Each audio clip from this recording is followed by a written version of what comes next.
Yo, what is going on, beautiful people? We are back with another episode of Respect the Game podcast.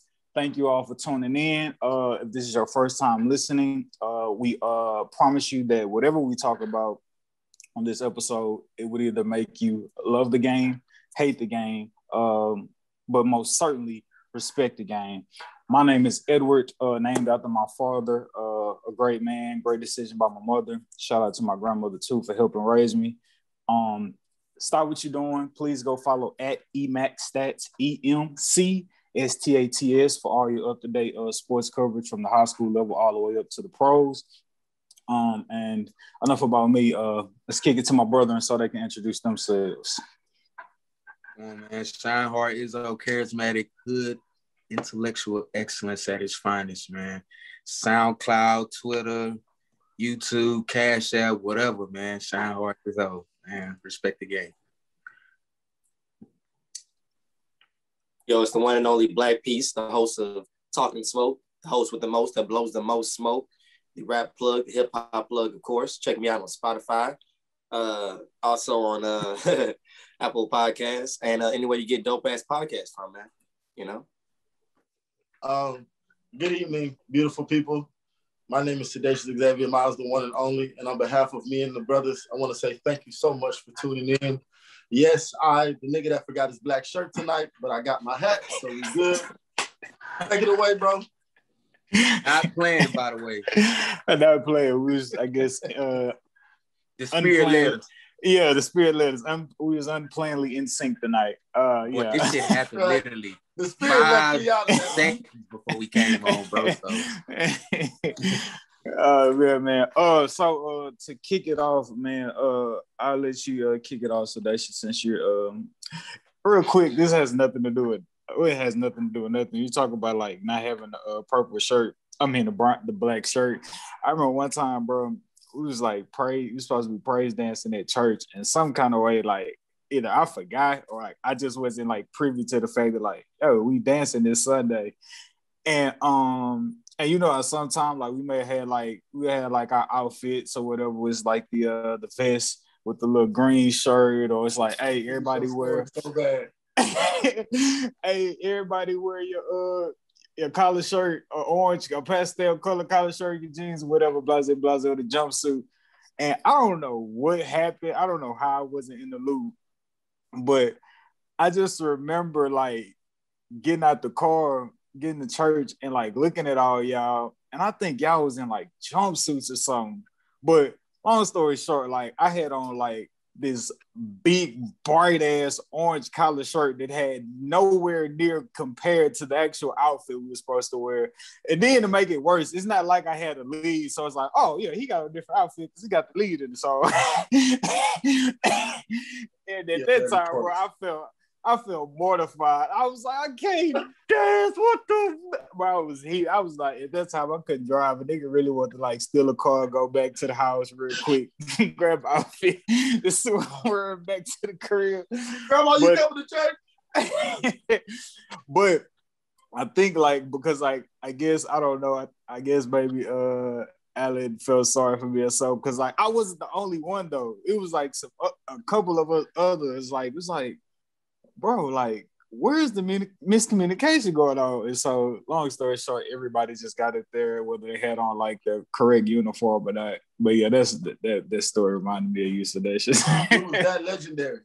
That at that point it didn't matter who had what on. Just get up there. Yeah, true indeed. Shout out to Flip, man.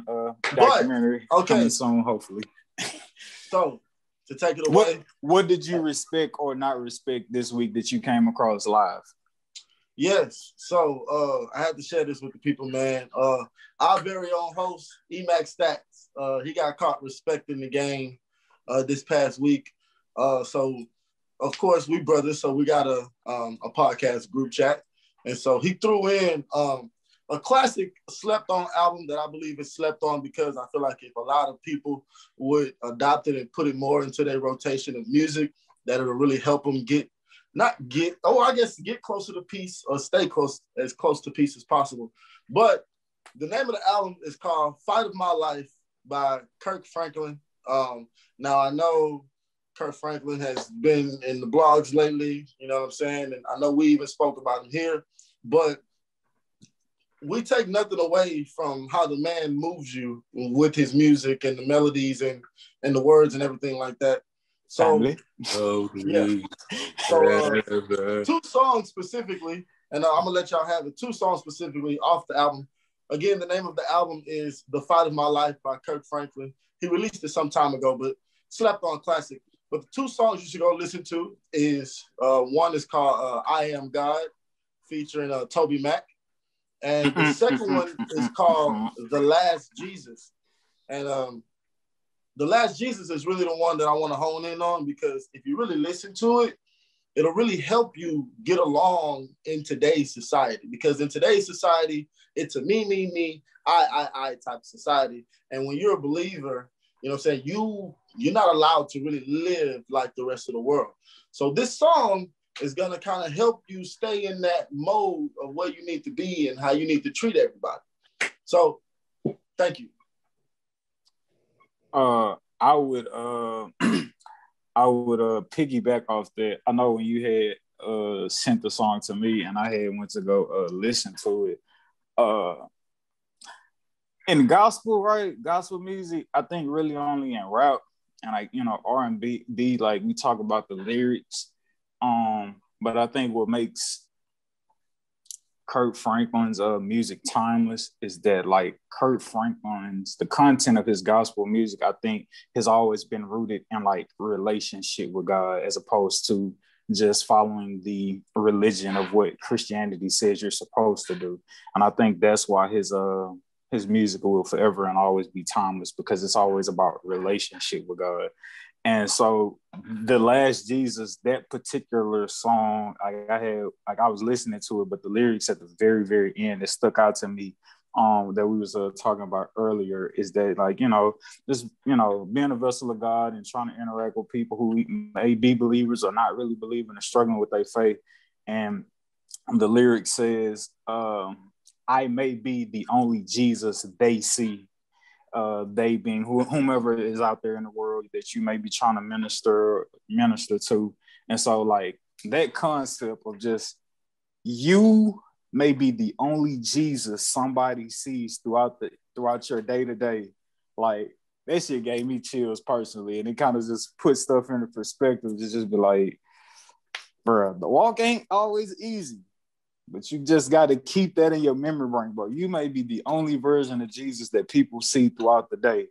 And so for the believers, those who believe in God and try to walk in the faith and try to, you know, minister to others, just keep that in mind, man. You may be the only Jesus people see out there in the world. May be the only Bible somebody reads, man. Just like our great pastor said, you know, we're moving from religion to relationship, man. That was a great message. And your goddad, if I believe, Edward, actually taught a great lesson. That's why I was a little late to the podcast tonight. But we'll get to that post-pod. But yeah, powerful. What's his name? Brother Price, what's good, baby? Yes, sir. Shout out to Brother Price. He's an Edward too, great man. He is, yeah. Man. Shout out to the Edwards brother Price is definitely Edward. Yeah, man. So triple salute to Brother Price, man. Triple salute to Brother Price. Yeah, man. For sure. Yes. This is the Respect the Game podcast. We hope that whether you hate it or love the conversation made you respect the game. As always, we do not take you listening for granted. And obviously, there's more great conversation like this to come. Next week, we should be at full strength with Coach Johnson. And so, yeah, man, we'll see you beautiful people next week, man. Thank y'all for listening. God bless.